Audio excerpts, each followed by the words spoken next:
श्री शिवाय नमस्तुभ्यम। हर हर महादेव। आप सबको पता है कि सावन का बहुत ही पवित्र महीना चल रहा है और सावन की पुत्रदा एकादशी भी आने वाली है।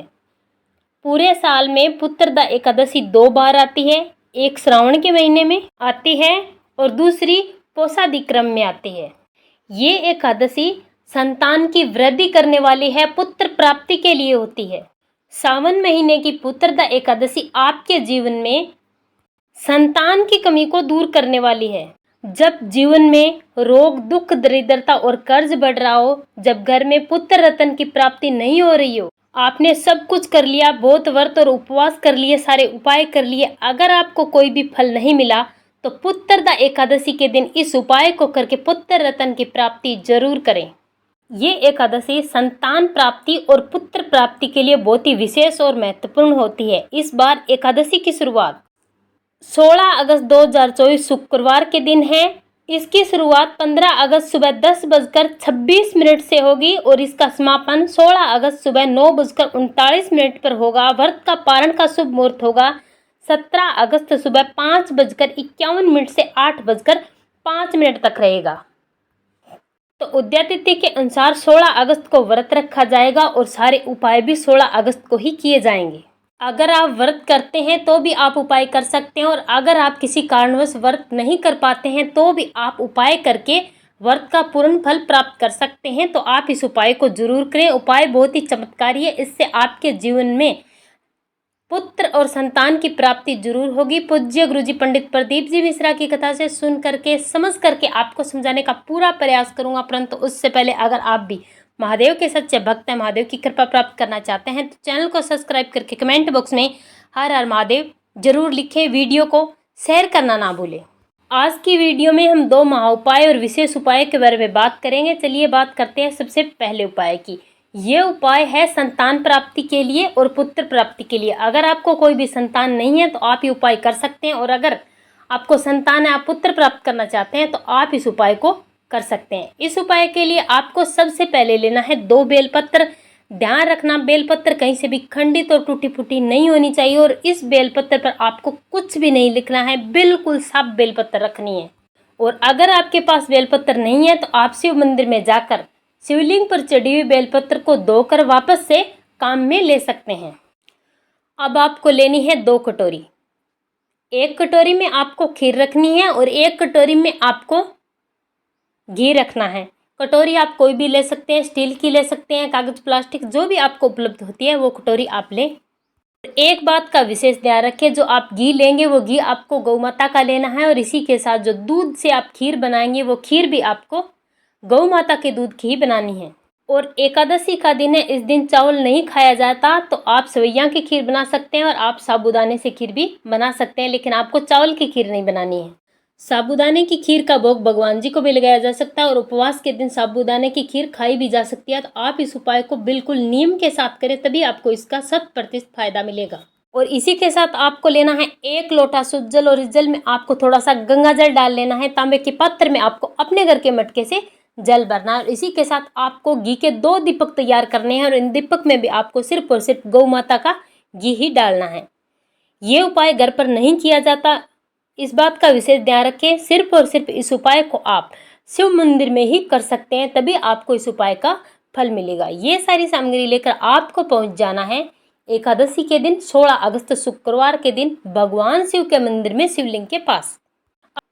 अब यहाँ पर आकर सबसे पहले आपको अपना फेस उत्तर दिशा की तरफ कर लेना है और 1 लोटा शुद्ध जल जो आप अपने से साथ लेकर आए उसे कम से कम 11 बार श्री शिवाय नमस्तुभ्यम मंत्र का जाप करते हुए भगवान शिव की शिवलिंग पर आपको समर्पित कर देना है।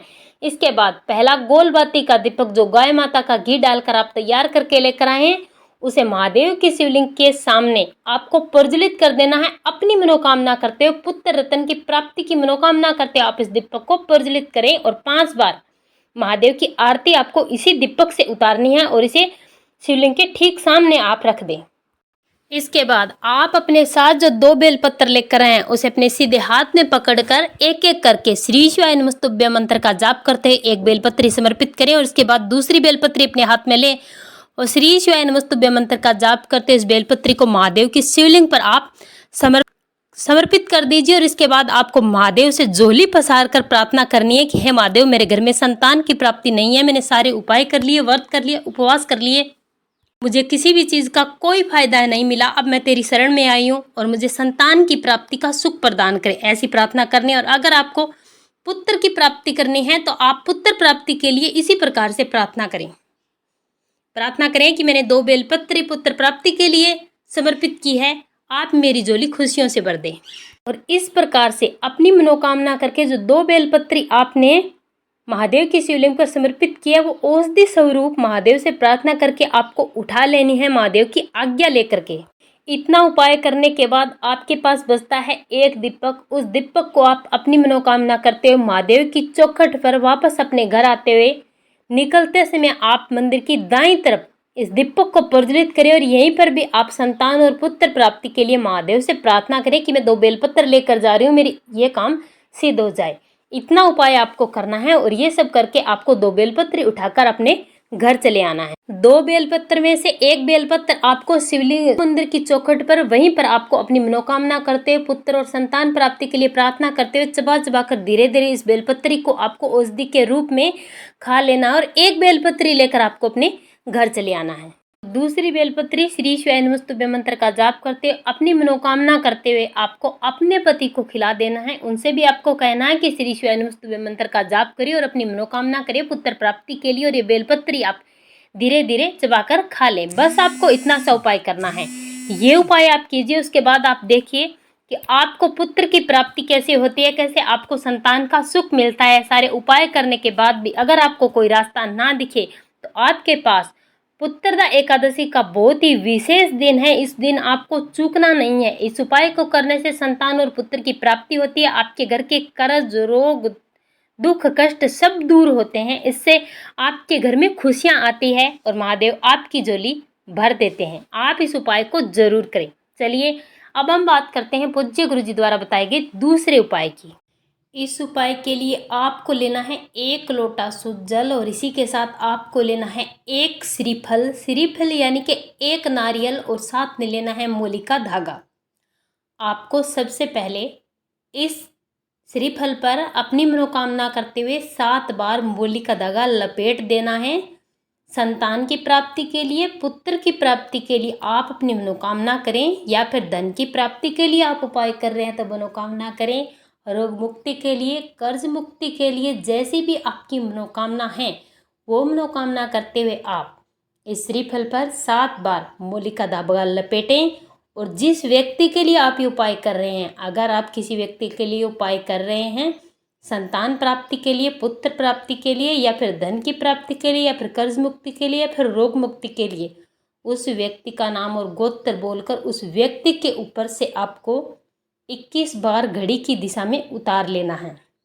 इसके बाद 1 लोटा शुद्ध जल और श्रीफल को लेकर आपको पहुंच जाना है महादेव के मंदिर में शिवलिंग के पास। और सबसे पहले अपना फेस आपको उत्तर दिशा की तरफ करना है और सबसे पहले आप अपने साथ जो 1 लोटा शुद्ध जल लेकर आए हैं उस जल को महादेव की शिवलिंग पर श्री शिवाय नमस्तुभ्यं मंत्र का 11 बार जाप करते हुए आपको समर्पित कर देना है।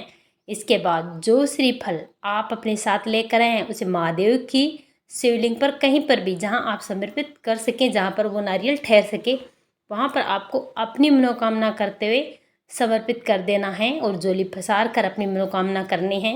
संतान प्राप्ति के लिए, पुत्र प्राप्ति के लिए, घर में सुख और समृद्धि के लिए, कार्य में वृद्धि के लिए, मनोकामना पूर्ति के लिए, संकटों से, दुखों से, कर्ज और बीमारियों से छुटकारा से मुक्ति प्राप्ति के लिए आप महादेव से प्रार्थना करें।